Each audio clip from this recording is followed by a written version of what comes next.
আল্লাহ পাক কেন এতবার করে মুসা আলাইহিস সালাম আর ফিরআউনের ঘটনা আমাদেরকে বলছেন? কারণ কি? আমাদের উম্মার সাথে তার কি সম্পর্ক?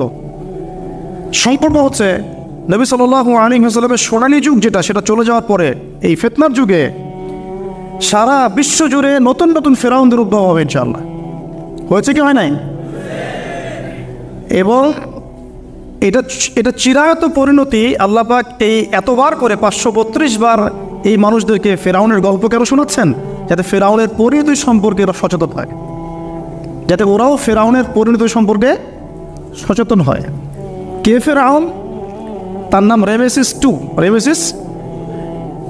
তো ফিরআউন কোনো নাম নয়, এটা একটা রাষ্ট্রীয় পদ, ঠিক আছে? তো তার একটা নাম ছিল, আমি নামটা এই মুহূর্তে স্কিপ করে ফেলছি, সম্ভবত আল্লাহ মাফ করো, আমি নামটা ভুলে গেছি। তো রেমেসিস হচ্ছে তার একটা নাম, আরেকটা নাম আছে, আল্লাহ মাফ করে। তো কি কারণে সে ফিরআউন হলো? কেন তাকে ফিরআউন বলা হচ্ছে? এক দেখুন, ইউযাববিহুনা আবনাআকুম ওয়া ইস্তাহইউনা নিসাআকুম। মুসা আলাইহিস সালামের কওমের বনু ইসরাঈলদের ছেলেদেরকে মেরে ফেলছে, মেয়েদেরকে জীবিত রাখছে। সারা বিশ্ব জুড়ে তোমরা কি মুসলমান ছেলেদেরকে মেরে ফেলছো না? এখন আমরা তাদেরকে বলতে চাই, মেসেজ দিতে চাই, সারা বিশ্ব জুড়ে নব্য ফিরআউনরা মুসলিম ছেলেদেরকে মেরে ফেলছে না? এখন মেয়েদেরকে জীবিত রাখছে না? এদেরকে মেসেজ দেওয়া হচ্ছে 532 বার, এদেরকে মেসেজ দেওয়া হচ্ছে। কে ফিরআউন? যে বলছে আনা রব্বুকুমুল আ'লা, আমি তোমাদের মহান রব। সারা ওয়ার্ল্ড যারা চালাচ্ছে তারা এই দাবি প্রত্যক্ষভাবে না করলেও পরোক্ষভাবে ঠিকই করছে। ওয়ার্ল্ডের কতগুলো জায়গায় আপনি দেখবেন যে অবনত চিত্তে আল্লাহ পাকের হুকুমের সামনে মাথা পেতে নিচ্ছে। কয়টা জায়গায় আল্লাহ পাকের সুপ্রিম লসগুলোকে এস্টাবলিশ করা হচ্ছে। আর এটাকে ইনডাইরেক্টলি আপনি চ্যালেঞ্জ করছেন, আল্লাহ পাকের কিতাবকে আপনি ইনডাইরেক্টলি চ্যালেঞ্জ করছেন। এবং এটা আপনি সরাসরি না বললেও, যে আমি মহান রব নই, এ কথা সরাসরি না বললেও আপনার কাজে এটা প্রমাণ করছেন। আল্লাহ পাকের সমস্ত আহকাম হুকুম ইসলামিক বিধানগুলোকে উঠিয়ে দিয়ে জাহেলিয়াত প্রতিষ্ঠা করছেন, শিক্ষাক্ষেত্রে, সাংস্কৃতিক ক্ষেত্রে, অর্থনৈতিক ক্ষেত্রে, ইভেন পলিটিক্যাল ক্ষেত্র। তাহলে এটা কি ফিরআউনের আচরণ নয়? এটা কি ফিরআউনের আচরণ নয়? ফিরআউন কাকে বলে? ফিরআউনের ডেফিনেশন কি আসলে? তাকে একটার পর একটা নিদর্শন দেখানো হয়েছে, 9টা নিদর্শন, 9টা দেখানো হয়েছে। আপনি সূরা তাহা পড়ুন, কসাস পড়ুন, পাবেন 9টা নিদর্শন। এতগুলো নিদর্শন আয়াত দেখার পরেও ফিরআউন ঈমান নিয়ে আসে নাই। তো এখন সারা ওয়ার্ল্ডে যারা আছে, বড় বড় ফিরআউন, নমরুদ, আজার, এদের সামনে নিদর্শনের অভাব আছে? এরপরেও কি তারা ইসলাম কবুল করছে, আত্মসমর্পণ করছে?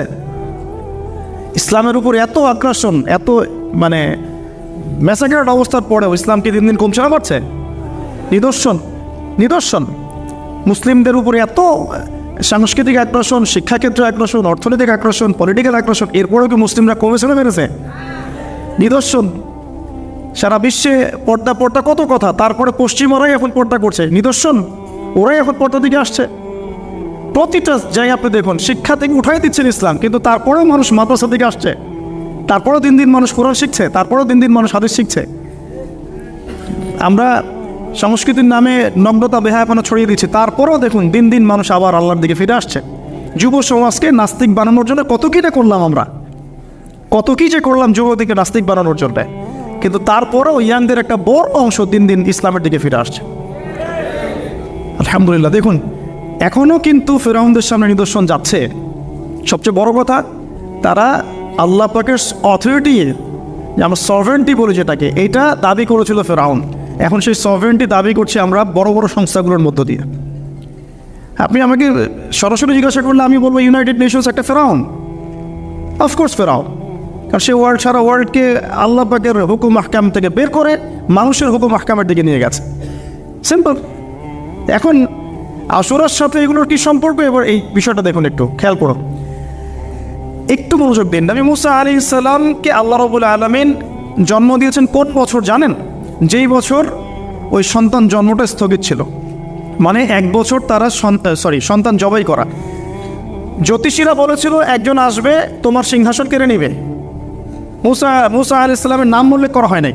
ফিরআউন খুব সতর্ক, এরপর থেকে যে বাচ্চাই জন্ম নেয় হত্যা করা হয়। সুবহানাল্লাহ। এখন সারা বিশ্বে বাচ্চাদেরকে হত্যা করা হচ্ছে না? আপনি ইয়েমেনের দিকে তাকান, সিরিয়ার দিকে তাকান, লেবানন, জর্ডান দেখেন, প্যালেস্টাইনের দিকে তাকান, আপনি প্যালেস্টাইনের দিকে তাকান, কতগুলো বাচ্চা, নিরীহ বাচ্চাদেরকে এত মারার পরেও আলহামদুলিল্লাহ আল্লাহ পাক ওইখানকার মাদের গর্ভে যমজ সন্তান দান করে। দেখবেন পৃথিবীর সবচেয়ে বেশি যমজ সন্তান হয় ছেলে সন্তান প্যালেস্টাইনে। সুবহান আল্লাহ পাকে দেখেন। তো মুসা আলাইহিস সালামকে আল্লাহ পাক জন্ম দিয়েছেন পরের বছর, মানে যে বছর জবাই করা চলছে তার পরের বছর মুসা আলাইহিস সালাম জন্ম নিয়েছে। এবার তার মা তো ভীত সন্ত্রস্ত, কী করবেন, কিভাবে হবে, ফেরাউন জানতে পারলে তো মেরে ফেলা হবে। এখন আল্লাহ পাক তাকে ওহী করলেন। এই ওহীটা নবুয়ত না, কিন্তু মনের মধ্যে ইলহাম। এটা কি বলি? ইলহাম, যে তুমি তোমার সন্তানকে ভাসিয়ে দাও। কোথায় ভাসাবে? কোনো মা পারবে? বলে তো মারা কেটে পারবে? ও মুসা আলাইহিস সালামের মায়ের কলবটা কেঁদে উঠলো। আল্লাহ পাক বলছেন, আমি যদি তার কলবকে দৃঢ় না রাখতাম সেই কাজ করতে পারতো না। সুবহানাল্লাহ। তার অন্তরকে দৃঢ় কে রাখে? আল্লাহ। আমরা সেই আল্লাহর কাছে অন্তরের কলবের দৃঢ়তা কামনা করি। আমি এই জায়গা থেকে একটু মনোযোগ দিয়ে বসতে হবে, আস্তে আস্তে শেষ করে দিব। এবার আল্লাহ রাব্বুল আলামিনের শান এবং তার পরিকল্পনা দেখুন। আল্লাহ পাক মুসা আলাইহিস সালামের চেহারার মধ্যে মোহাব্বত, ভালোবাসা দিয়ে দিয়েছেন। মানে সুবহানাল্লাহ। অনেক মানুষ আছে না, বাচ্চা দেখলে মহব্বত জায়গায় ভালো লাগে, খুব আদর করতে ইচ্ছা করে। ফেরাউনের ঘরে সন্তান নাই, তার স্ত্রী পানির ঘাটে বাচ্চা চলে আসলো। বাচ্চা দেখে সে বলছে, মাশাআল্লাহ, এত চমৎকার একটা সন্তান, ফুটফুটে বাচ্চা। ফেরাউনের কাছে নিয়ে গিয়ে বলছে, একে রেখে দে, লা তাকতুলু, তাকে হত্যা করো না, আসা ইয়ানফাআনা আও নাত্তাখিযাহু ওয়ালাদা, তাকে আমরা রেখে দিই, হয়তো সে উপকারে আসবে, অথবা আমরা তাকে সন্তান হিসেবে গ্রহণ করতে পারি। তো ফেরাউন কিন্তু খুব সতর্ক ছিল। তারপরে আল্লাহ পাক তারই ঘরে মুসা আলাইহিস সালামকে বড় করলেন। সুবহানাল্লাহ। আর মুসা আলাইহিস সালাম ফেরাউনের স্ত্রী দুধও পান করছে না। তখন মুসা আলাইহিস সালামের একজন বোন আছে, সে গিয়ে তাদেরকে খবর দিল যে আমরা কি তোমাদেরকে হাল আদুল্লুকুম আলা মা ইয়াকফুরু, এমন একজনের কথা বলবো যে মুসাকে দুধ পান করাবে, এই বাচ্চাকে দুধ পান করাবে। আল্লাহ পাকের কি কৌশল! আল্লাহ পাক ওই মায়ের কোলেই আবার মুসা আলাইহিস সালামকে ফিরিয়ে দিলেন। এদিকে মায়ের দুধ খাচ্ছে, ফেরাউনের ঘরে বড় হচ্ছে, আবার ফেরাউন একটা বড় অঙ্কের হাদিয়া তার মাকে দিচ্ছে দুধ পান করানোর জন্য। সুবহানাল্লাহ। আল্লাহ পাকের পরিকল্পনা দেখেন। আমি আসলে বোঝাতে পারছি না ভাই, আমার ল্যাঙ্গুয়েজের প্রবলেমের কারণে মাফ করবেন। অনেক তথ্য মাথায় থাকলে কথা বলাও টাফ হয়ে যায়। তো সুবহানাল্লাহ, আল্লাহ পাকের পরিকল্পনা দেখুন। যে নবী মুহাম্মদ সাল্লাল্লাহু আলাইহি ওয়াসাল্লামকে মক্কা থেকে তাড়িয়ে দিচ্ছে মানুষ, আল্লাহ রাব্বুল আলামিন সেই মক্কা নবীর পায়ের সামনে এনে দিলেন। সুবহানাল্লাহ। মাত্র 8 বছরের ব্যবধানে। যে বদর যুদ্ধে মুসলিমদেরকে একদম নিঃশেষ করে দেওয়ার প্ল্যান করা হয়েছে, ওই বদরেই আল্লাহ রাব্বুল আলামিন আবু জেহেলের মৃত্যু লিখে রাখলেন। যে ইউসুফকে কোয়ে ফেলে দিল তার ভাইরা, সেই ইউসুফকে আল্লাহ পাক সেখান থেকে কারাগার, রাজপ্রাসাদ, সেখান থেকে কারাগার, সেখান থেকে আবার নিয়ে আসলেন মিশরের পলিটিক্যাল পাওয়ারে। আল্লাহর পরিকল্পনা। যে ইয়াসরিব একসময় ইহুদিদের দাপটের জায়গা ছিল, ওই ইয়াসরিব মুসলিমদের বরতলগত করলেন আল্লাহ পাক হিজরত করিয়া। বাদশা নাজাশী আবিসিনিয়ায়, আমি তো মালয়েশিয়াকে একটা আবিসিনিয়া মনে করি, এখানে মাশাআল্লাহ এরকম পরিবেশ আছে, শান্তিপূর্ণ ইসলামী পরিবেশ। বাদশা নাজাশীর এরকম পরিবেশ ছিল। বাদশা নাজাশী কিন্তু মুসলিম ছিল না, সে খ্রিস্টান ছিল। তারপরেও নবীজি বলতেন, বাদশা নাজাশীর রাজ্যে কেউ জুলুমের শিকার হয় না। সুবহানাল্লাহ। যদিও সে মুসলিম ছিল না, ওখানে ইসলাম নিয়ে গেলেন আল্লাহ পাক। ওখান থেকে পুরো আফ্রিকায় ইসলাম ছড়িয়ে পড়লো। সুবহানাল্লাহ। এক খালিদ বিন ওয়ালিদ রাদিয়াল্লাহু আনহু, যার হাতে উহুদ যুদ্ধে বহু মুসলিমের প্রাণ গিয়েছে না, সেই মানুষকে আল্লাহ রাব্বুল আলামিন হেদায়েত দিয়ে 100টা যুদ্ধ করিয়েছেন। সুবহানাল্লাহ। তা আল্লাহ পাকের পরিকল্পনা আমরা বুঝতে পারবো না। আল্লাহ পাকের পরিকল্পনা আমরা বুঝতে পারবো না। ওমা কারুল্লাহ, তারা কৌশল করে, আল্লাহ পাকও পরিকল্পনা করে। দেখেন, এই যে প্যালেস্টাইন নিয়ে এত সমস্যা করছে না, আল্লাহ পাকের কি পরিকল্পনা! সুবহানাল্লাহ। আল্লাহ পাক সমস্ত জিউসদেরকে ওইখানে একত্রিত করেছেন। কেন জানেন? আল্লাহ পাক এই যে 1914 থেকে নিয়ে 2023 এই যে সালগুলো চলছে, 100 বছর, লাস্ট 100 বছরে সারা ওয়ার্ল্ডের জিউসদেরকে ওখানে একত্রিত কেন করেছেন জানেন? যেইভাবে আল্লাহ পাক ফেরাউনের দলবলকে লোহিত সাগরে ডুবিয়ে দিয়েছেন, ওইভাবে আল্লাহ পাক প্যালেস্টাইনের সবাইকে ডুবাবে ইনশাআল্লাহ। এটা আল্লাহ পাকের একটা বড় পরিকল্পনা। এটা ওরা বুঝতে পারছে না, কিন্তু সময় সাক্ষী দেবে ইনশাআল্লাহ। দেখে নিয়ে আমরা 100% হলফ করে বলতে পারি এটা হবে ইনশাআল্লাহ। এই কারণেই লাস্ট এই যে অটোম্যানদের ডিফিটের পর থেকে নিয়ে 1970 থেকে নিয়ে যে first world war, second world war করতে করতে সব জায়গা থেকে জিউসরাকে একত্রিত করেছে এখানে, বিকজ অফ লাস্ট একটা সর্বশেষ একটা ম্যাসাকার আল্লাহ পাক করবেন এদেরকে ইনশাআল্লাহ। কার হাতে? ঈসা আলাইহিস সালামের হাতে। আমাদের উম্মতের মধ্যে কে নেতৃত্ব দেবেন? ইমামুল মাহদি, যার নাম হবেন মুহাম্মদ। তার নাম কি? মুহাম্মদ। তার বাবার নাম আব্দুল্লাহ, তার মায়ের নাম হবে আমিনা। তো এটাও ক্লোজিং টাইম। এখন আসুন, তো আল্লাহ পাকের কি পরিকল্পনা! যৌবনকালটা আল্লাহ পাক মুসা আলাইহিস সালামকে ফেরাউনের ঘরেই কাটালেন এবং আল্লাহ পাক মুসা আলাইহিস সালামকে দুটো গুণাবলী দিয়ে বড় করলেন। দুটো গুণাবলী মনে রাখবেন, এক হচ্ছে কাউয়িম, তিনি শক্তিশালী ছিলেন, ফিজিক্যালি অনেক শক্তিশালী ছিলেন। আমিন মানে বিশ্বস্ত ছিলেন, কাউয়ুল আমিন, মনে থাকবে ইনশাআল্লাহ। আমরাও আল্লাহর কাছে দোয়া করি আল্লাহ আমাদেরকে কাউয়ি বানিয়ে দিন এবং আমিন বানিয়ে দিন, আমিন। এবার যৌবনে উপনীত হয়েছেন, টকবক রক্ত, বাইরে বের হয়েছেন, বাইরে বের হয়ে দেখছেন যে দুজন ব্যক্তি লড়াই করছে, ইয়াক্তাতুলান রজুলান ইয়াক্তাতুলান, দুজন ব্যক্তি মারামারি করছে। একজন মেনশিয়াতি তার বনু ইসরাইল কওমের মধ্যে, আরেকজন হচ্ছে আদুই তার শত্রুর মধ্যে। তো মুসা আলাইহিস সালাম গিয়ে সাহায্য করতে চাইলেন তার কওম, আমরা বলি না দেশি ভাই সাপোর্ট দিই, তাই না? আচ্ছা, তো মুসা আলাইহিস সালাম গিয়ে সাপোর্ট দিতে গিয়ে শোনেন, ফাওয়াকাযাহু মুসা ফাকাদা আলাইহি, মুসা আলাইহিস সালাম মাত্র একটা ঘুষি দিয়েছেন, এক ঘুষিতেই ওই ব্যক্তি ডেড, স্পট ডেড। এই যে আমি গত একটা লেকচারে বলেছিলাম চাইনিজ কন্টিনেন্টে যে মার্শাল আর্টসগুলো গড়ে উঠেছে এই কোরআন থেকে গড়ে উঠেছে। তার আগে ওদের সভ্যতা ছিল, সংস্কৃতি ছিল, ঠিক আছে। এক ঘুষিতে মানুষ মারা যায় এটা কোরআন বলেছে, এক ঘুষিতে মানুষ মারা যায় এটা কোরআন বলেছে। ওরা এখন রিসার্চ করে বের করে যে 6টা-7টা স্পট আছে মানুষের দেহে, এক ঘুষিতে মানুষ মারা যেতে পারে।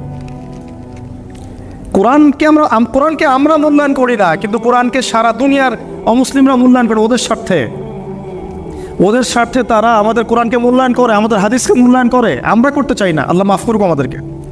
আমরা কোরআন পড়তে চাই না, গবেষণা করতে চাই না, অর্থ বুঝতে চাই না, একটু আরবি ভাষা শিখতে চাই না, কোরআনের বালাগাত ডেইলি একটু তেলাওয়াত করবো এক পারা, সেটা করতে চাই না। আল্লাহ পাক আমাদেরকে মাফ করুক এবং কোরআনওয়ালা বানিয়ে দিন। আমি কথাগুলো বলার উদ্দেশ্য আপনাদেরকে আঘাত করা নয়, আমি জাস্ট আপনাদের কলবে একটু ধাক্কা দেওয়ার চেষ্টা করছি যাতে করে আপনারা সবাই কোরআন তেলাওয়াত করেন ডেইলি এক পারা করে, আল্লাহ কবুল করে নেবেন। এবার আসুন দেখুন এবার কি হলো, এটা ইন্টেনশনালি ছিল না, আনইনটেনশনালি মুসা আলাইহিস সালাম এখন কিন্তু মানে হত্যার অপরাধী হয়ে গেছেন, তাই না? ফেরাউন তাকে ধরার জন্য বের হয়েছে দলবল নিয়ে, ওকে ধরতে হবে, এবার অ্যারেস্ট করতে হবে। তো একজন এসে পরামর্শ দিল যে তুমি এখান থেকে চলে যাও, তুমি এই মিশর থেকে চলে যাও, বের হয়ে যাও, নাহলে ফেরাউনের বাহিনী তোমাকে পেলে ধরে ফেলবে। এবার মুসা আলাইহিস সালাম চলে গেলেন কোথায়? মাদিয়ান। কোথায় বলেন? অনেক দূরে মাদিয়ানে গিয়ে তার না আছে কোনো শেল্টার, না গার্ডিয়ান, না কোনো খাবার, না পানি, কিছুই নাই। ঠিক নবী সাল্লাল্লাহু আলাইহি ওয়াসাল্লামের সাহাবীরা হিজরত করেছেন আবিসিনিয়ায়, নবীজি হিজরত করেছেন একবার তায়েফে, ওখানে মার খেয়ে চলে আসতে হয়েছে না, মনে আছে? তায়েফের 3টা গোত্র ছিল, আব্দু ইয়ালাইন, আব্দুল মাসউদ, হাবিব বিন আমর, এই 3 গোত্রের নেতা ছিল। এরা নবী সাল্লাল্লাহু আলাইহি ওয়াসাল্লামকে ছোট ছোট বাচ্চাদেরকে দিয়ে পিটিয়েছিল, নাউযুবিল্লাহ। তারপরে নবীজি বদদোয়া করেন নাই, ওখান থেকে চলে আসছেন মক্কায়। আমি গুছিয়ে বলছি শর্ট করে। তো এভাবে মুসা আলাইহিস সালামকেও হিজরত করতে হয়েছে। দেখেন আবার নবীজিকে হিজরত করতে হচ্ছে মদিনায়, তার মানে হিজরা বিষয়টা ইসলামের সাথে সম্পৃক্ত। পরিবেশ পরিস্থিতি অনুকূলে না থাকলে, যেখানে ভালো পরিবেশ সেখানে গিয়ে মানুষ থাকতে হবে। আলহামদুলিল্লাহ এখানে ভালো পরিবেশ আছে, আপনারা ভালো পরিবেশ পেয়েছেন। কিন্তু যারা চ্যালেঞ্জ গ্রহণ করে সমাজের জাহেলিয়াতগুলোকে সরানোর চেষ্টা করবে, সংস্কারের চেষ্টা করবে, তারা আল্লাহর কাছে অনেক বেশি পছন্দের। তার মানে প্রথম ফাইট আমাদেরকে করতে হবে, করতে করতে গিয়ে এক পর্যায়ে যদি দেখি যে না আর পারছি না, তখন কি? হিজরা। এটা মাথায় রাখতে হয়। এখন নবী সাল্লাল্লাহু আলাইহি ওয়াসাল্লামকেও করতে হচ্ছে। মুসা আলাইহিস সালাম চলে গেলেন মিশর থেকে কোথায় বলেন? মাদিয়ানে। তখন আরেকজন নবী ছিলেন, তার নাম কি? শুআয়ব আলাইহিস সালাম। মাশাআল্লাহ, শুআয়ব আলাইহিস সালাম। শুআয়ব আলাইহিস সালাম সম্পর্কে আল্লাহ পাক বলেছেন তিনি অত্যন্ত চমৎকার বাগ্মী ছিলেন, মানে তিনি নবীদের মধ্যে অনেক সুন্দর করে কথা বলতে পারতেন। সুবহানাল্লাহ, সুবহানাল্লাহ। তো শুআয়ব আলাইহিস সালামের কওমের নাম কওমে মাদিয়ান। বলে রাখি এই কওমে মাদিয়ানকে আল্লাহ রাব্বুল আলামিন ধ্বংস করেছেন সর্বপ্রথম ভূমিকম্প দিয়ে। কি দিয়ে? পৃথিবীতে সর্বপ্রথম যে জাতিকে ভূমিকম্প দিয়ে ধ্বংস করা হয়েছে তার নাম কওমে মাদিয়ান। কেন ধ্বংস করা হয়েছে? মাপে কম দিত। কি করতো? যেটা এখনকার ওয়ার্ল্ডের ইকোনমিক সুন্নাহ, নাউযুবিল্লাহ। মানুষকে ঠকানো এখনকার ওয়ার্ল্ডের ইকোনমিক সুন্নাহ, এবং এই মানুষকে ঠকানোর জন্য ইকোনমিক সেকশনে রিবা চালু করা হয়েছে। রিবা, সব জায়গায় রিবা, এভরি সিঙ্গল সেক্টর, যেটা under the foundation of world bank আর IMF। রিবা আছে কি নাই? আর আমরা তো রিবাটাকে এখন মনেও করি না যে মায়ের সাথে জেনা করছি, মায়ের সাথে জেনা করছি। এটাই তো হাদিসের কথা। রিবার 70 শাখা আছে পাপের, 73 শাখা আছে পাপের, সর্বনিম্ন শাখা মায়ের সাথে জেনা করা, নাউযুবিল্লাহ। তো এটা ইকোনমিক সুন্নাহ হয়ে গেছে না এখন, মানুষকে ঠকানো, মাপে কম দেওয়া, রিবা।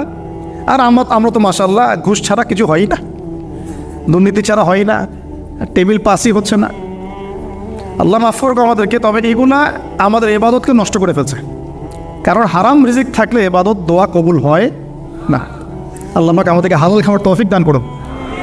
এখন প্রিয় ভাইরা, ওখানে গিয়ে কিচ্ছু নাই, নিঃস্ব অবস্থায় কি দোয়া করতে পারেন একজন মানুষ, এই দোয়াটা শিখে নেন, ইনশাআল্লাহ আপনার জীবনের সমস্ত সংকট কেটে যাবে। আমি নিজেও ওই দোয়াটা বেশি বেশি করার চেষ্টা করি। দোয়াটা হচ্ছে, মুসা আলাইহিস সালাম একটা গাছের নিচে হেলান দিয়ে বসলেন, বসে দেখলেন দুইজন মেয়ে দাঁড়িয়ে আছে দূরে, পানি নিতে পারছে না, লোকজন পানি নিয়ে যাচ্ছে, ওরা দাঁড়িয়ে আছে বেচারি। মুসা আলাইহিস সালাম গিয়ে বললেন, কী সমস্যা আপনাদের? এটা নিয়ে আপনারা আবার মেয়েদের সাথে কথা বলার চেষ্টা করেন না, ঠিক আছে? তো মাহারাম গায়রা মাহারাম মেনে চলেন। তারা বললো যে আমাদের বাবা অনেক বৃদ্ধ মানুষ, আমরা পানি নিতে পারি না যতক্ষণ না আমাদের কম পানি নিয়ে চলে যায়। মুসা আলাইহিস সালাম তো একটু বললাম না, ফিজিক্যালি স্ট্রং ছিলেন, থাকে না বডি বিল্ডার, সামনে গিয়ে কথা বলে সরব পানি দিতে দাও, তখন মানুষ একটু মূল্যায়ন করে না। তো মুসা আলাইহিস সালাম এভাবে পানি নিয়ে দিলেন এবং বাছুরদেরকে পানি পান করালেন, করিয়ে গাছের নিচে এসে বসে আছেন।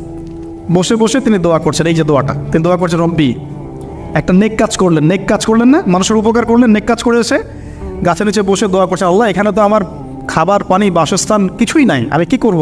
রব্বি ইন্নী লিমা আনজালতা ইলাইয়া মিন খায়রিন ফাকির, রব্বি ইন্নী লিমা আনজালতা ইলাইয়া মিন খায়রিন ফাকির। আবার বলেন, রব্বি ইন্নী লিমা আনজালতা ইলাইয়া মিন খায়রিন ফাকির। অর্থ হচ্ছে, হে আল্লাহ, তুমি তোমার পক্ষ থেকে আমার উপরে যে নেয়ামতগুলো দিবে, আমি এর জন্য ফকির হয়ে বসে আছি। আল্লাহ অর্থ বুঝে পড়বেন ভাই, নামাজ রোজা হজ জাকাত যাই করেন আল্লাহর ওয়াস্তে অর্থ বুঝে পড়বেন। অর্থ বুঝে পড়লে আপনার ইবাদতের স্বাদ পাবেন, তৃপ্তি পাবেন, আল্লাহর সাথে কানেকশন হবে, আল্লাহর নূর পাবেন, মাআরিফত পাবেন, সত্য স্বপ্নও দেখবেন তখন ইনশাআল্লাহ। তখন শুয়ে শুয়ে সত্য স্বপ্নও দেখবেন ইনশাআল্লাহ। আল্লাহ পাক তৌফিক দান করবেন। এবার আল্লাহ পাকের সাহায্য নেমে আসলো, ওই দুই মেয়ের মধ্যে একজন হেঁটে হেঁটে চলে আসছে। এবার এই মেয়ের হাঁটা সম্পর্কেও কোরআন কথা বলেছে, সুবহানাল্লাহ। এই মেয়ে কিভাবে হেঁটে এসেছে এই হাঁটার বর্ণনাও কোরআন দিয়েছে। কোরআন বলছে এই মেয়ে হেঁটে আসছে লাজুক পায়ে। কি পায়ে? এখন আপনি এই পুরো ওয়ার্ল্ডের মেয়েদের হাঁটা দেখেন, লজ্জা আছে? তাহলে মেয়েদের সাথে লজ্জার একটা গভীর সম্পর্ক আছে। এই মেয়ের প্রশংসা আল্লাহ পাক কোরআনে করলেন, লাজুক পায়ে, লাজুক ভঙ্গিতে, অবনত নয়নে সে হেঁটে আসলো। এখন আপনি কেলে যান, গোটি খেয়ে আপনাদের টুইন টাওয়ারে যান, দেখেন সবার হাঁটা চলো দেখেন, হায়া লজ্জার কোনো বালাই আছে এখানে?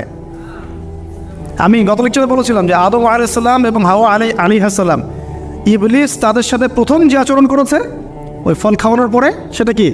তাদের গা থেকে পোশাক খুলে পড়ে গেছে, মানে নগ্ন করে দিয়েছে আমাদের পিতামাতাকে, মহাবিশ্ব নগ্ন করে দিয়েছে কে?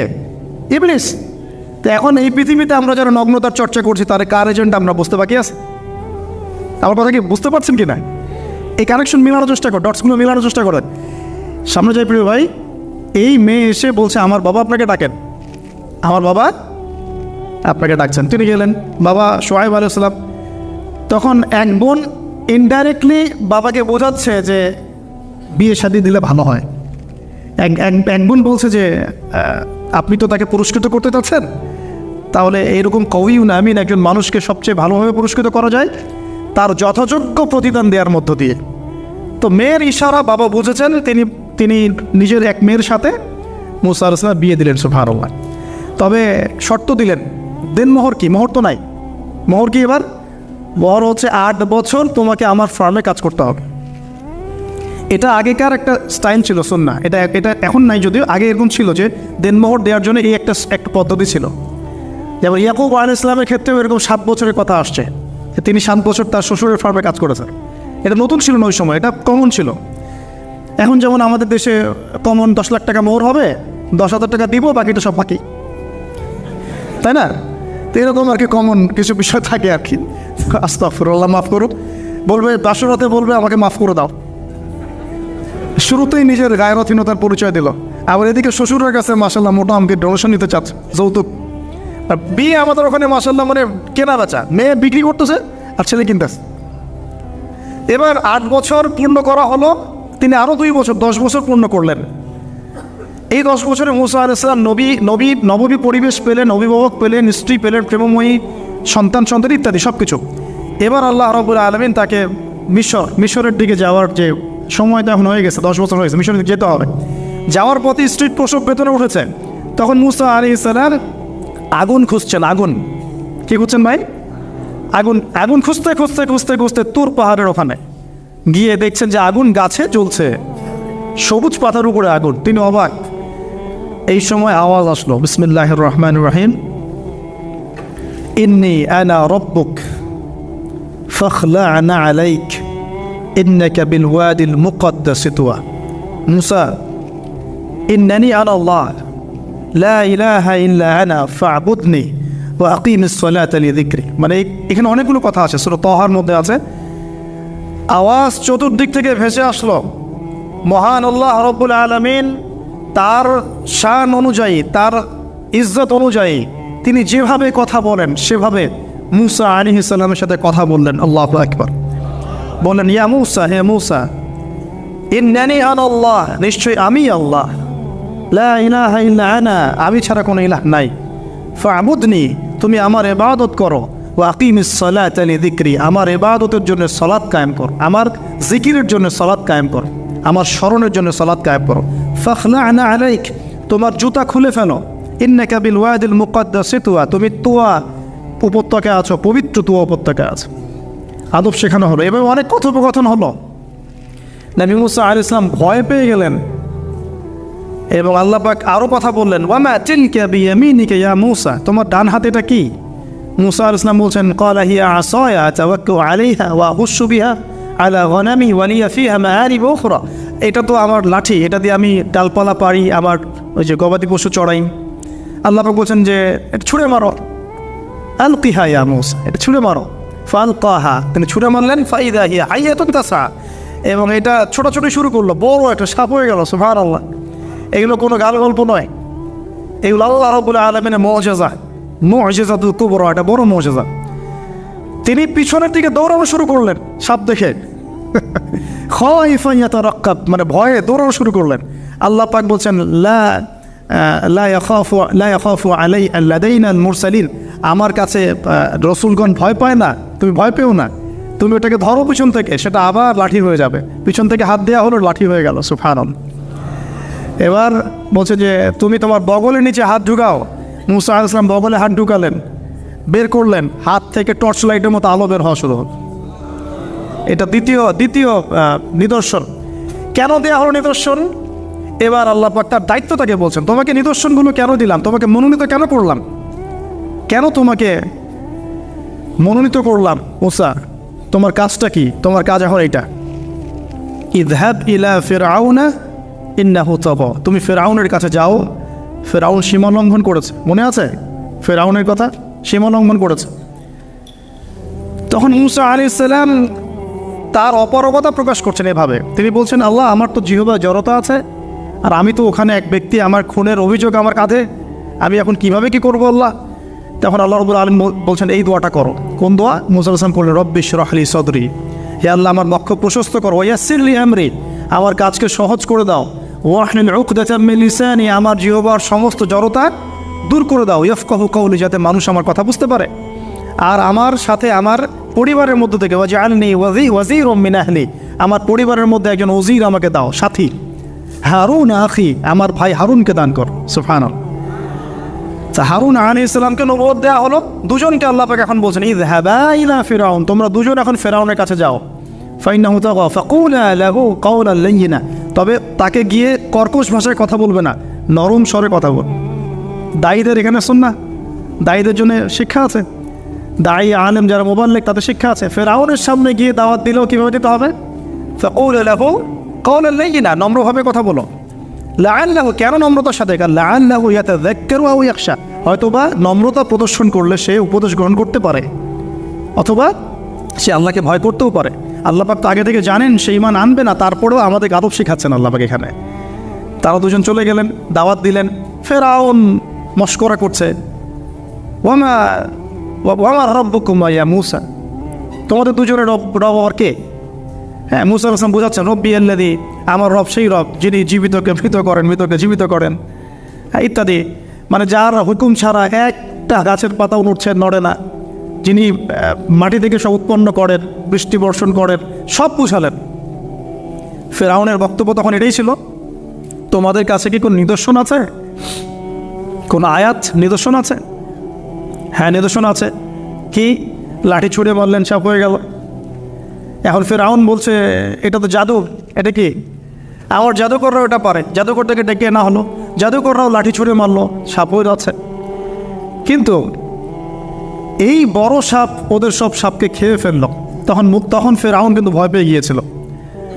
এরপরেও এই হাত বের করে আলোর এই নিদর্শন দেখানো হলো, তাওহীদের দাওয়াত দেওয়া হলো, ফেরাউনকে ভয় করতে বলা হলো, ফেরাউনকে সতর্ক করা হলো যে আমার রব, আপনার রব, সবার রব হচ্ছেন আল্লাহ। সব কিছু বোঝানো হলো, কিন্তু ফেরাউন এই কোনো কথাই গ্রহণ করলো না। এরপরে সে বনু ইসরাইলকে ডিভাইড অ্যান্ড রুল করলো। ডিভাইড অ্যান্ড রুল মানে ওদেরকে ভাগ করতো এবং রুল করতো, ঠিক যেটা এখনকার গ্লোবাল অ্যাফেয়ার্সে করা হচ্ছে। ডিভাইড অ্যান্ড রুল, আমাদেরকে তারা ভাগ করে দিয়েছে। আমাদের পুরো কমিউনিটি, গ্লোবাল মুসলিম কমিউনিটিকে তারা ভাগ করে দিয়েছে এবং রুল শাসন করছে।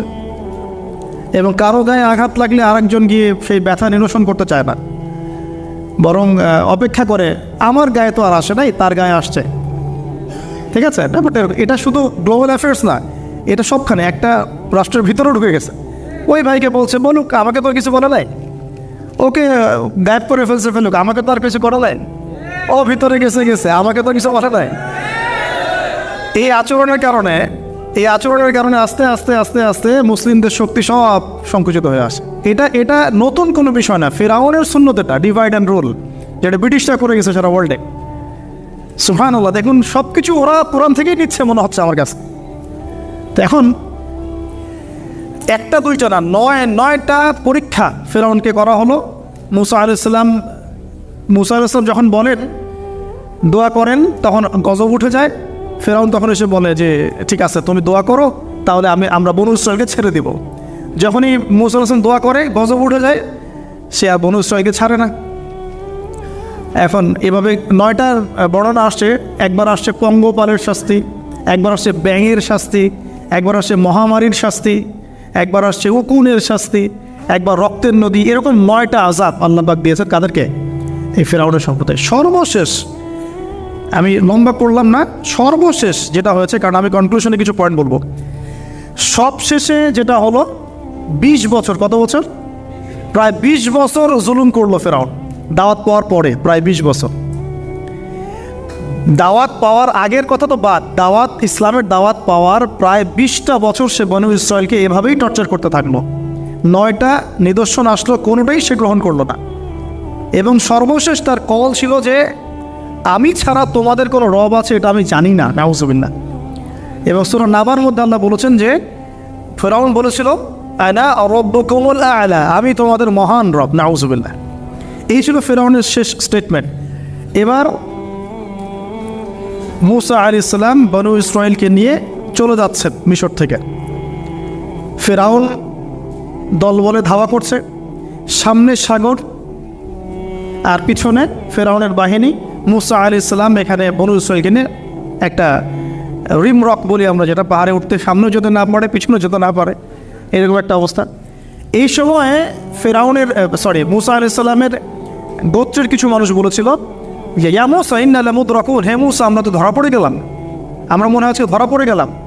এই অবস্থাতে মুসা আলাইহিস সালাম বলেছিলেন, একটু বোঝার চেষ্টা করেন, পিছনে ফিরআউনের বিশাল বাহিনী, সামনে সমুদ্র, যাওয়ার কোনো জায়গা নাই, একদম কোনো জায়গা নেই, খালি চোখে কোনো জায়গা দেখা যাচ্ছে না।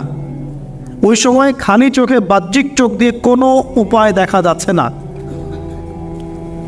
বাহ্যিক চোখে ওই সময় কোনো উপায় দেখা যাচ্ছে না নিষ্কৃতির, নাজাতের। ঠিক এখন সারা ওয়ার্ল্ডে বাহ্যিক চোখে মুসলিমদের নাজাতের কোনো পথ দেখা যাচ্ছে না। বাহ্যিক চোখ দিয়ে কি করবে মুসলিমরা? খালি পড়াশোনা করবে, না কমিউনিটি করবে, না জিহাদ করবে, নাকি তাগুতের এগেনস্টে লড়বে? কি করবে মুসলিমরা? নাকি সারাদিন বসে বসে মসজিদে তাসবিহ টিপবে আর নামাজি পড়বে? কি করবে মুসলিমরা? বাহ্যিক চোখ দিয়ে এখানেও কোনো ফয়সালা দেখা যাচ্ছে না।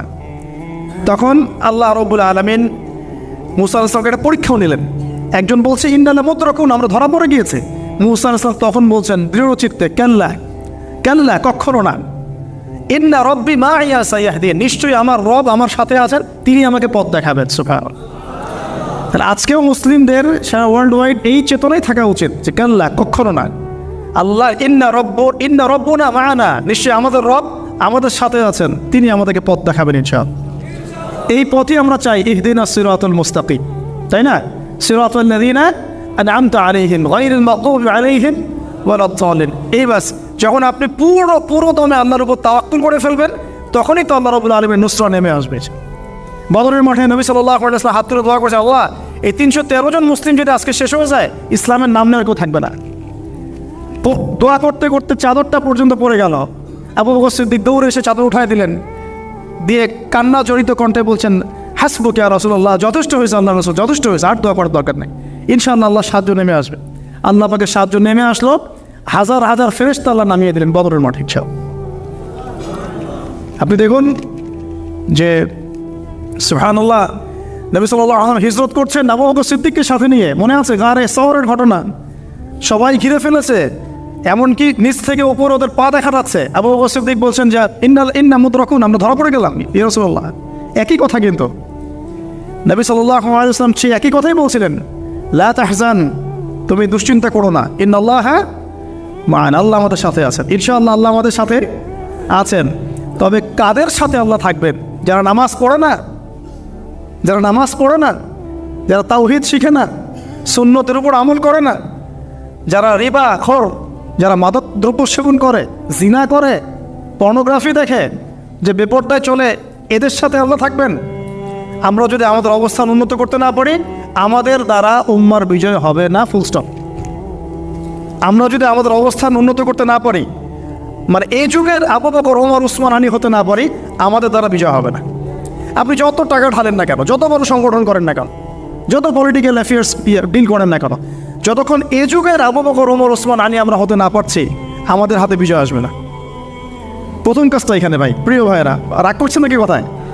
আমাদের প্রথম কাজটা এখানে। ফ্যান্টাসির কোনো মূল্য নেই এখন। Eyewash, showdown, show off, fantasy, online, Facebook, কিচ্ছু নাই। বিশ্বাস করে কিচ্ছু না, কিচ্ছু হবে না এগুলো দিয়ে।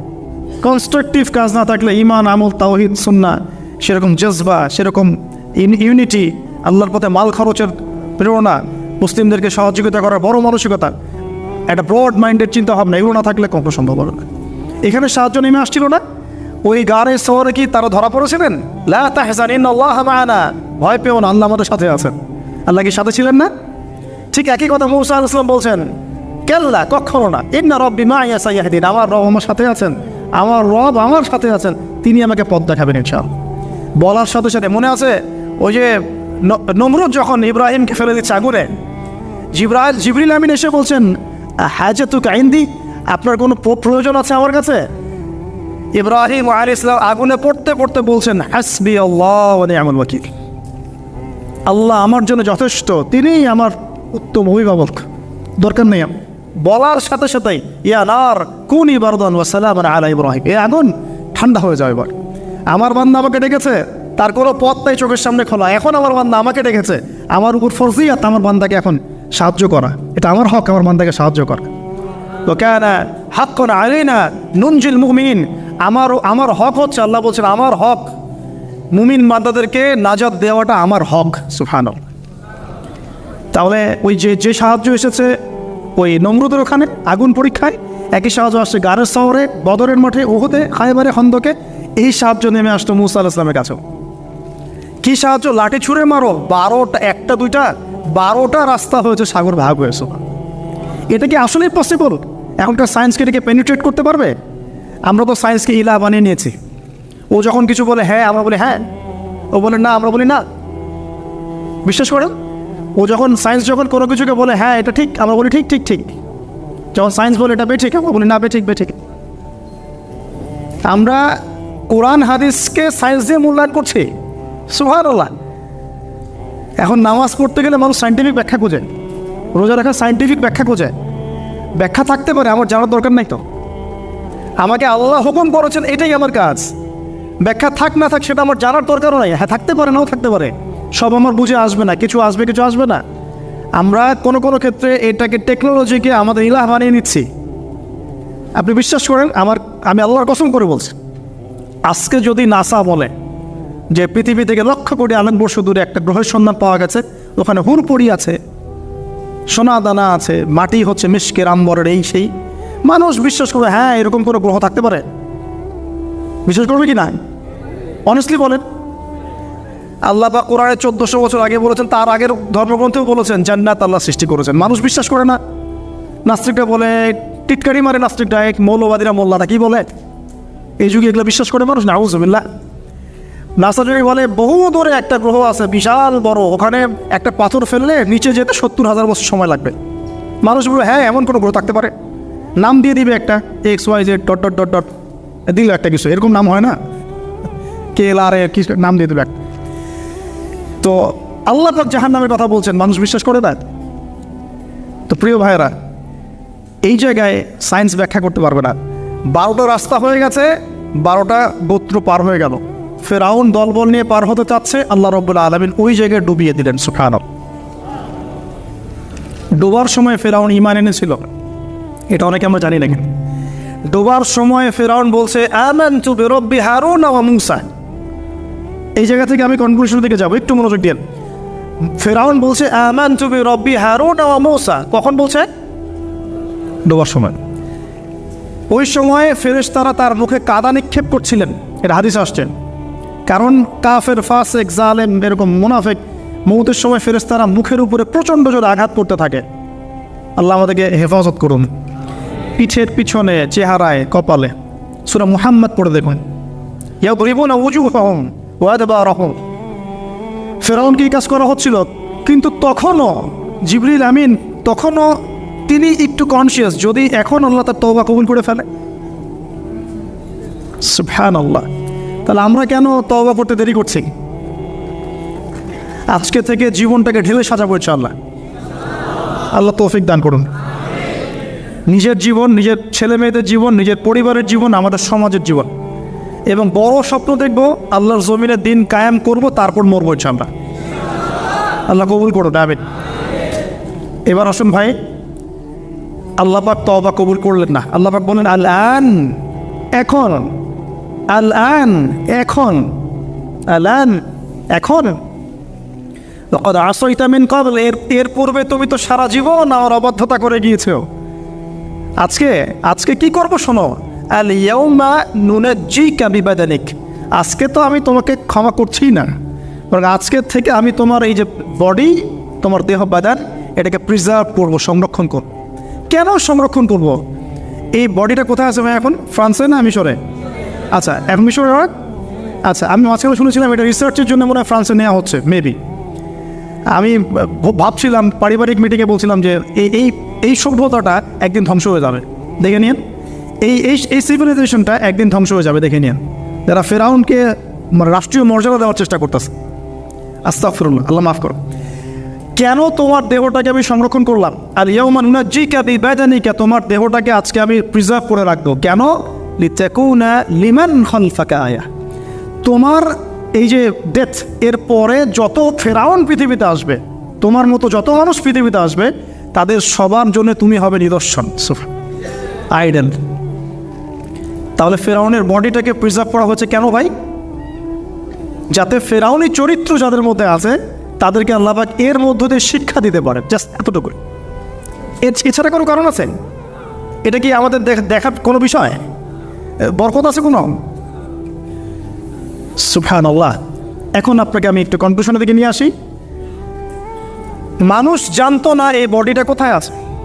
সাহাবীদের যুগে কি বডি বের হয়েছিল মুরাদ ভাই? সাহাবীদের যুগে কি বডিটা বের হয়েছিল? তাবেঈনদের যুগে, 4 ইমামের যুগে, ইমাম বুখারী, মুসলিম, তিরমিজি, নাসাই, ইবনে মাজাহ, তাদের যুগে, উমাইয়া খেলাফত 93 ইয়ার্স, আব্বাসীয়দের সময় প্রায় 550 বছর। এই 550 বছরও আসছিল? আসে নাই। ফাতেমি সাম্রাজ্য চলে গেছে, কর্ডোভার ইসলামিক সাম্রাজ্য চলে গেছে, মোগলদের সময় চলে গেছে, এই তো আফগানদের সময় চলে গেছে, ইভেন অটোমান এম্পায়ার, এই যে ওসমানীয় খেলাফত, আর্তুগরুল গাজীর ছেলে উসমানের হাত দিয়ে, এই যে প্রায় কত বছর, প্রায় তো এটা 500 বছর মতো হবে না, 500 বছর প্লাস মাইনাস। এই সময়গুলো, এই যে প্রায় আমরা 1445 হিজরির কথা বললাম, আপনি 1300 হিজরি, 1300 প্লাস হিজরিতে আপনি এই বডিটা পাবেন না। আমরা দেখি নাই, বিশ্ববাসী দেখে নাই। ইংরেজি কত সনে এটা আবিষ্কৃত হলো, কে উদ্ধার করলো, কোত্থেকে আসলো? আমি ছোটোখাটো ভাঙাচোরা গবেষণা করে দেখেছি 1897 সালের দিকে এটা হয়েছে, পাওয়া গেছে 1897 সালে। আর এটাকে প্রিজার্ভ করে আরও প্রমাণ করা হয়েছে। প্রমাণ করতে সময় লেগেছে, এটা সেই রেমেসিস টুয়েরি মমি, এটা সময় লেগেছে আরও প্রায় 10-15 বছর, প্রায় 1912 সাল ধরা হয়। 1912 সাল থেকে এটা প্রমাণিত হয়েছে এটাই সেই ব্যক্তির মমি। কোন ব্যক্তি? ফেরাউন, যে এই পৃথিবীর সবচেয়ে বড় কাফের, সবচেয়ে বড় জালেম, সবচেয়ে বড় ফাসেক, সবচেয়ে বড় মুনাফিক, সবচেয়ে বড় আল্লাহদ্রোহী। আর আল্লাহ পাক তাকে কেন রেখেছেন? লিতাকুনা লিমান খালফাকা আয়া, যাতে তুমি তোমার পরবর্তীদের জন্য নিদর্শন হতে পারো। That's all. তাহলে আমরা পেলাম কবে? 1897 অথবা ±1912। এখন আপনাকে আমি বলি 1912-এর পর থেকে সারা ওয়ার্ল্ডে কী হয়েছে দেখুন। 1912, 1917-এর পর থেকে সারা ওয়ার্ল্ডে কী হয়েছে আপনি খেয়াল করবেন। অটোম্যানদের খেলাফা gone case, first world war Ottoman খেলাফা গন। চলে আসলো নতুন একটা রেভলিউশন, ইউরোপিয়ান রেভলিউশন। আমি বলি যে the first group of গগ and ম্যাগগ, specially আমি স্পেসিফিকলি বলি না, বলি যে এদের মধ্যে ইয়াজুজ আর মাজুজের খাসলত আছে। আমি বলছি না এরাই ইয়াজুজ মাজুজ, এই কথাটা আমি বলছি না। আমি বলছি এদের মধ্যে মাস্ট বি অবভিয়াসলি 100% ইয়াজুজ মাজুজের খাসলত আছে, চরিত্র আছে। এবং এই হাদিসটা আমার মধ্যে আমার ইয়াকিন হয়ে গেছে আপনাদের কে এলে এসে, যখন আমি ওই 21 নিচে বসে কফি খাচ্ছিলাম, আমার ইয়াকিন হয়ে গেছে যে এদের মধ্যে ইয়াজুজ মাজুজের খাসলত আছেই আছে। পরে আমি হাদিসটা আপনাদেরকে শোনাবো ইনশাআল্লাহ, শেষে পরে শোনাবো। এবার শোনেন, এই 1917 থেকে আপনি দেখবেন খেলাফা গন, নতুন revolution come from European civilisation. আচ্ছা, তারপরে এই 1970 থেকে দেখবেন আপনি প্যালেস্টাইন গন, জেরুজালেম গন। আর মুসা, ফেরাউন, এর সাথে বনু ইসরায়েলের সম্পর্ক আছে কি না? আর বনু ইসরায়েলের সাথে আমাদের সম্পর্ক আছে কি না? নবী সাল্লাল্লাহু আলাইহি ওয়াসাল্লাম ইন্তেকালের কয়েকদিন আগ পর্যন্ত তিনি বলেছিলেন যে ইহুদিদেরকে আমার জাজিরাতুল আরব থেকে বের করে দিবা, সব বলছিলেন কি না? বনু কুরাইজা, বনু কাইনুকা, বনু নাজির, যাদের কথা বললাম, সবার সাথে যুদ্ধ হয়েছে কি না? খায়বারের যুদ্ধ, আলী রাদিয়াল্লাহু আনহু ফাত হয়েছে কি না? তাদের সাথে আমাদের কি মিউচুয়াল সম্পর্ক ছিল না কনফ্লিক্ট ছিল? এবং সবচেয়ে বেশি শত্রুতা কারা পোষণ করেছিল আমাদের প্রতি? খ্রিস্টানরা, আমাদের হিন্দু ভাইরা, মুশরিকরা, মুনাফিকরা, না ইহুদিরা? মিলাতে পারবেন আপনি? তার মানে এবং শেষ জামানায় তারাই আমাদের জায়গা দখল করে আছে এবং তারাই আমাদের ভাইদের উপর নির্যাতন করছে এবং তারা দাবি করছে আমরাই সেই বনু ইসরাইল। নাউজুবিল্লাহ। 1917-এর পরে এগুলো রিমার্চ করেছে, অটোম্যান এম্পায়ার ডিফিটের পরে প্যালেস্টাইন আমাদের হাত থেকে চলে গেছে এবং জেরুজালেম, এই পবিত্র জায়গা যেখান থেকে শেষ জামানায় 40 বছর ঈসা আলাইহিস সালাম খেলাফা এস্টাবলিশ করবেন, সেই জায়গা আমাদের হাত থেকে চলে গেছে। এর আগ পর্যন্ত কি এভাবে কখনো চলে গিয়েছিল? কখনো না। উমর রাদিয়াল্লাহু আনহুর সময় বিজয় হয়েছে, সালাদুল আইয়ুবের সময় হয়েছে, আরও অনেক সময়, জাহের বারবারসের সময় হয়েছে, অনেক সময় হয়েছে। কিন্তু এভাবে কখনো পুরোপুরিভাবে হাত থেকে আমাদের চলে যায় নাই। শুধু কি চলেই গিয়েছে, বরং 1917-এর পর থেকে তারা সারা ওয়ার্ল্ডের সমস্ত জিউসদেরকে ওই জায়গায় একত্রিত করে ফেলেছে। এই ঘটনা কি ইতিহাসে কখনো হয়েছিল কি না? আপনি একটু হিস্ট্রি ঘেরে দেখেন। 1917-এর পরে, 1920-এর আগে কখনো এভাবে পুরো ওয়ার্ল্ডের জিউসরা কি একটা জায়গায় ঘাঁটি গাড়তে পেরেছিল কি না? শুধু কি ঘাটেই গেড়েছে, না তারা সেখানে একটা স্টেটও কায়েম করেছে? শুধু কি স্টেট কায়েম করেছে, নাকি তারা সেখানে শক্তিশালী হয়েছে? বলেন, তারা শক্তিশালী হয়েছে কি না? এবং সারা ওয়ার্ল্ডের বড় বড় ডিপার্টমেন্টগুলো, politics, economics, banking system, finance, আপনার মিলিটারি অ্যাফেয়ার্স, পারমাণবিক নিউক্লিয়ার ওয়েপন্স এবং টেকনোলজি, এগুলো কাদের হাতে? বলেন, ওদের হাতে কি না? এই যে আল্লাহ সুবহানাহু ওয়া তাআলার এইভাবেই হয়তো পরিকল্পনা, ওই যে বললাম 1920 আর 1897, এই সময়ের মধ্যেই সারা ওয়ার্ল্ডে একটা রেভলিউশনও ফর্ম করেছিল, এর নাম জায়নিস্ট মুভমেন্ট। এর নাম কি?